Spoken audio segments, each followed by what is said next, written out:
Hello and welcome to ILA's Conversations about Reablement, where we talk to people from different backgrounds and roles across ageing and aged care and get their perspectives on reablement.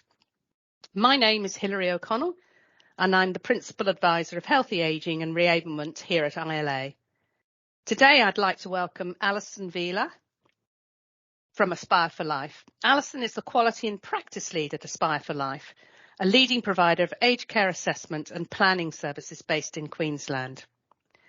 Alison is a strong advocate for reablement, both when she's performing assessments for aged care services, when mentoring other staff, and in her current practice lead role.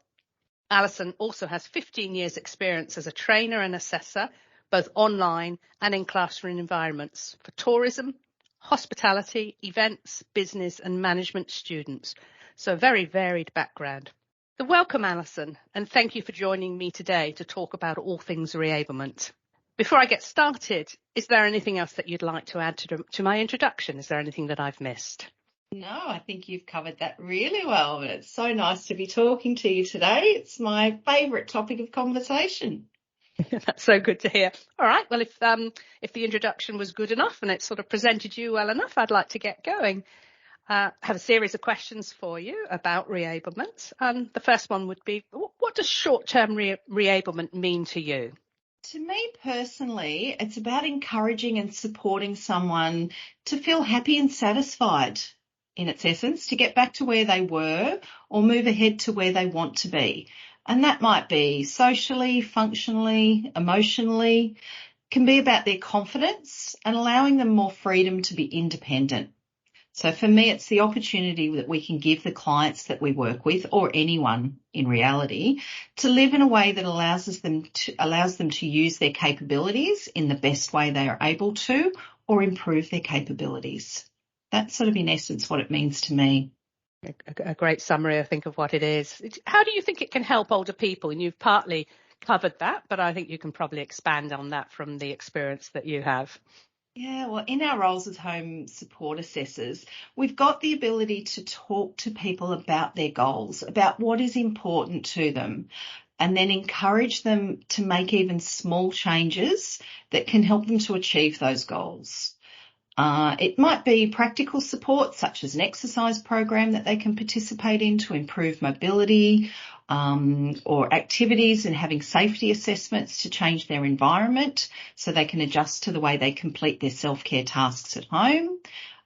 It's about ensuring that they're confident and safe and still performing their own daily activities wherever they can. Accessing to new social opportunities is another really big opportunity that we look at too.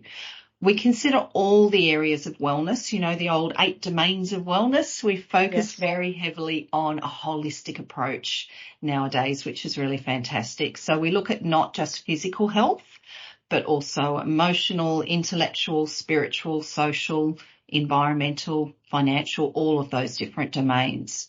So short-term supports can have a really long-lasting impact is how we need to look at it, such as an exercise program to reduce pain levels, introducing them to a social activity, which might be a really small step for someone to bring new people into their life for long-term friendships or interests. It's all about improving their quality of life.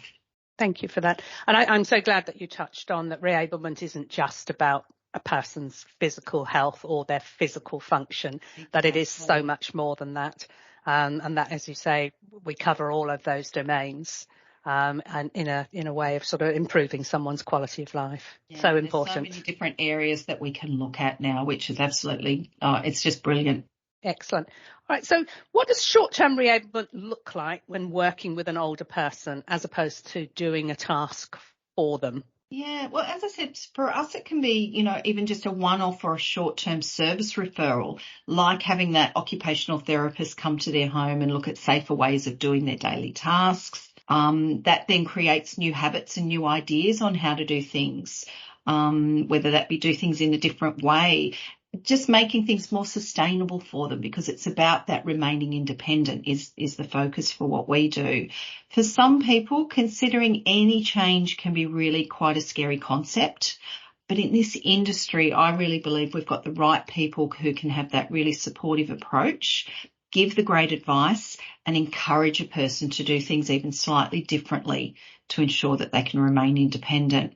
It's about giving them the right information and explaining why what we are recommending is going to have benefits to them and what that could look like, what strategies we are talking about and what steps the client can take.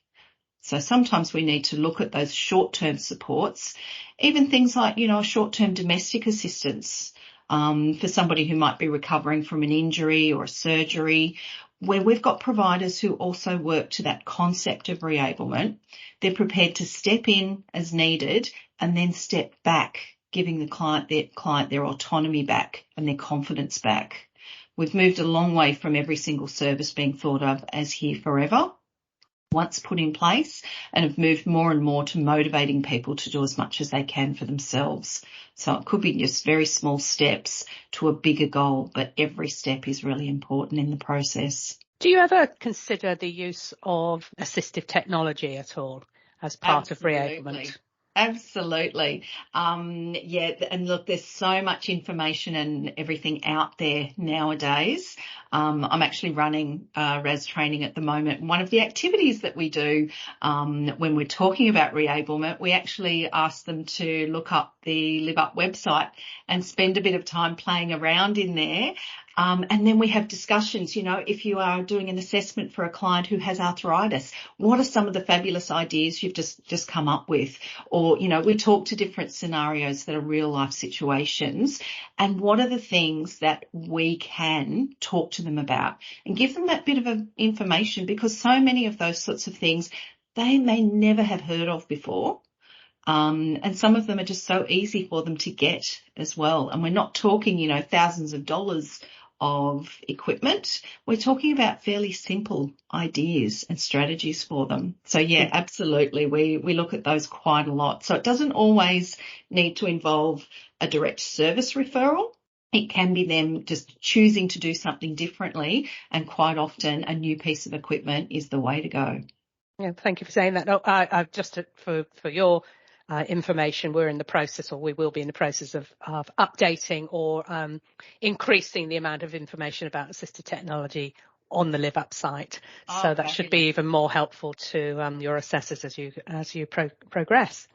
Another question is, do you have an example of when short-term reablement has worked, and then also one when it hasn't, and what made it successful or unsuccessful? My absolute favourite example that always springs to mind when I get asked a question like that of a reablement that worked was a client that I saw a few years ago had experienced a couple of falls. It really knocked his confidence. In the assessment, we talked about what this meant for him. That included things like he was no longer attending his local community garden that he used to do very regularly and he loved, because he was really worried about having a fall in front of the other people. He wasn't going to the shops even for his basic needs as often, because he was now using a walking stick, and it was just really too confronting for him. So what we actually did was linked him into the local falls prevention program. He attended that for 6 weeks, and then when I followed up with him, his initial comment to me was, "Wow, this has changed my life." He was not using the stick anymore because the physiotherapist worked closely with him on improving his balance and confidence, reducing his risk of another potential fall, meaning he was back to going to the shops again whenever he wanted to, without worrying who would see him walking around town with his walking stick. He felt that he had the knowledge about his lowered risk of having a fall, and he said the group at the program was so much fun. He said they laughed as much as they did anything else in it, so it was really good for him socially, and he was back to his community garden, and he said, they were so excited to have me back. So it always, that gentleman always springs to mind for me, which was fabulous. What a wonderful story, that one. Yeah. Lovely. It's beautiful. Examples of where it hasn't worked, they usually revolve around either the client has another health setback, which has been unavoidable for some reason, or where service provision under our program, the Commonwealth Home Support Program, hasn't been available for them, such as having support like some of the allied health support. In some regions, they've got a very, very long wait for access to that, or just not enough staff available to come and do supports for people. And so we're forever then, suggesting they go back to their GPs to try and get a referral, etc., which can be an additional cost. So that's usually when we do have those that aren't successful, it usually unfortunately revolves around either of those two reasons, sadly. Yeah. Do you find as a rule that some of the clients that you talk to or their family members are receptive to reablement, or are they sometimes a little bit wary of what does it mean? To be honest, it all comes across in the language. So we don't sort of say to them, I'm going to put you under a period of reablement. We talk to what their goals are and what's the steps in the strategy to get them there. So we just focus on those positive changes, and we talk to realistic changes, of course, as well. So we never set people up for failure. We set them up for success, even in those small steps. So yeah, I have never had anyone that has opted out of following any sort of strategies or steps, whether that's just the language that I use or whether it's, I don't know, I do a fair bit of motivational interviewing as well. So I think sort of, trying to evoke change within people is a bit of a skill as well. So that's something that I would love to see rolled out nationally as well. With what we do, it's so suitable. Yeah, no, I agree with you. Certainly when I've been working in reablement services, a similar sort of thing, that I haven't had anybody who hasn't been receptive to it. The only times that it has been unsuccessful would be because, as I said, another health event has come along or something like that, that's, put everything on hold. But generally people have been very receptive because most people do want to improve their function. Exactly. They want to feel better. Yeah, they want to feel less tired. They want to be able to do more as a rule. Yes. Yeah, definitely. Great. Okay. All right. We're almost on the last question. If you had any advice for an organisation preparing to deliver short-term reablement, what would you say to them? Maybe your top 3 things or something along those lines. Well, I think focus on what the person can do for themselves. Begin with that and build on that instead of the other way around. I think that is, the best way to approach it. Absolutely. So what are they capable of? That's what we should focus on, and then teach them to build on that capacity wherever it's appropriate. I think we all need to invest in training and knowledge and the motivation for staff to work in this way and have this focus, because the success of their clients will be their reward for the effort. Absolutely. That feels like a really good place to conclude the conversation. I love that statement. So we've covered a number of topics, including how reablement can help people retain their independence, how support staff play a key role in this, how the assessment staff play a key role as well, and some great examples of when working this way works and when it isn't quite so successful. So I'd like to thank you again, Alison Vella, for joining me today.